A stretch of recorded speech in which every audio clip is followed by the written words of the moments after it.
Assalamualaikum guys, welcome to my YouTube channel. So I have created this video for my viewers who have interested in economics. तो आज का हमारा जो concept है वो है बेसिकली जीडीपी। अगर आप इकोनॉमिक्स के स्टूडेंट हैं तो आप अच्छी तरह जीडीपी की बला से वाकिफ़ होंगे कि जीडीपी का क्या रोल है इकोनॉमिक्स में। सो एनीवे हम स्टार्ट करते हैं अपना कंसेप्ट और अपना टॉपिक। बेसिकली जीडीपी डेवलप किसने करवाई थी। बहुत से स्टूडेंट इकोनॉमिक्स के ऐसे होते हैं जिन्हें जीडीपी का पता होता है लेकिन उन्हें ये नहीं पता होता कि ये कंसेप्ट दिया किसने था। तो बेसिकली जीडीपी डेवलप करवाई थी साइमन कुजनेट ने 1934 में। तो उसके बाद जितने भी कंट्रीज़ हैं वहाँ पर जीडीपी एक अहम इंडिकेटर समझा जाने लगा ग्रोथ को मेजर करने के लिए। तो बेसिकली अब हम जाते हैं अपनी डेफिनेशन की तरफ। तो डेफिनेशन क्या है GDP? GDP is the final value of the goods and services produced within the geographical boundaries of a country during a specific period of time, normally a year। कि GDP बेसिकली फाइनल वैल्यू होती है goods and services की जो किसी भी country के अंदर produce होती हैं, और नॉर्मली वो ईयर कितना होता है 1 ईयर। जैसे पाकिस्तान का आपको पता है कि इकोनॉमिकली ईयर कब स्टार्ट होता है 1 जुलाई से। तो इसी तरह हर कंट्री का अपना अपना सेटअप होता है तो जहाँ पर वो जीडीपी को मेजर करते हैं।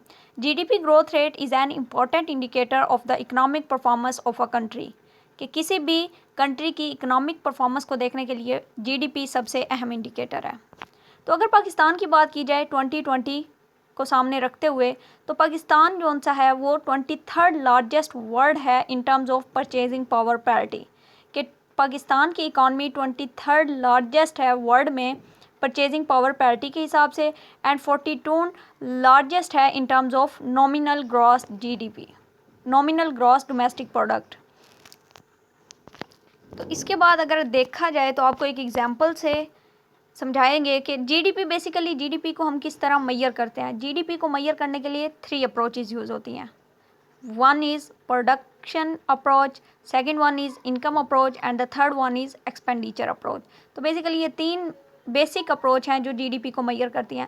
लेकिन आज का हमारा जो टॉपिक है वो जस्ट जीडीपी से रिलेटेड है तो हम इन 3 अप्रोच को डिस्कस नहीं करेंगे। फर्दर वीडियोस में हम इनको डिस्कस कर लेंगे। तो अगर आपको एग्जांपल देकर बताई जाए जीडीपी की, तो सबसे पहले यहाँ पर आप देखें कि अगर एक रेस्टोरेंट है, ठीक है, वो बर्गर रेडी करता है। बर्गर के लिए जितनी भी चीज़ें हमें रिक्वायर होंगी लाइक चीज़, लाइक चिकन, बर्गर ब्रेड, तो ये सारी चीज़ें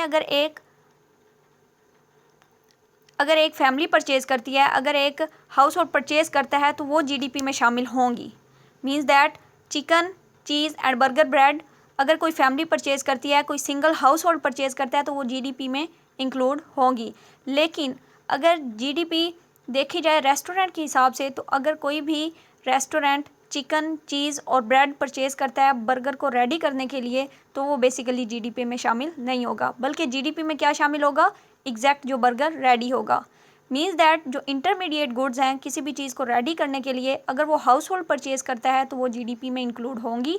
लेकिन अगर वो रेस्टोरेंट इंटरमीडिएट गुड्स परचेज़ करता है तो वो जीडीपी में इंक्लूड नहीं होगी, बल्कि जो फाइनल गुड रेडी हुई है वो जीडीपी में इंक्लूड होगी। इसी तरह अगर टायर की एग्जांपल लें तो अगर एक आम कस्टमर जोन सा है वो अगर टायर परचेज़ करता है, ठीक है, तो वो बेसिकली जीडीपी में इंक्लूड होगा। लेकिन अगर वही टायर एक कंपनी जो गाड़ियाँ रेडी करती है, जो कार्स बनाती है, वो परचेज़ करती है तो वो जीडीपी में शामिल नहीं होगी, बल्कि एक मुकम्मल जो कार रेडी होगी वो जीडीपी में शामिल होगी। इंटरमीडिएट गुड्स उस कंपनी की जीडीपी में शामिल नहीं होंगी, बल्कि फाइनल गुड जो रेडी होगी वो जीडीपी में इंक्लूड होगी। लेकिन अगर यही टायर्स एक आम कस्टमर परचेज़ करता है तो वो जीडीपी में शामिल होगी। तो ये था हमारा आज का कंसेप्ट। उम्मीद है आपको समझ आ गया होगा। अगर आपको किसी भी किस्म की परेशानी इसमें है या अगर आपको अंडरस्टैंड नहीं हुआ तो कमेंट में आप फर्दर हमारे से क्वेश्चन कर सकते हैं। तो thank you so much for watching my videos. So stay home, stay safe, अल्लाह हाफिज़।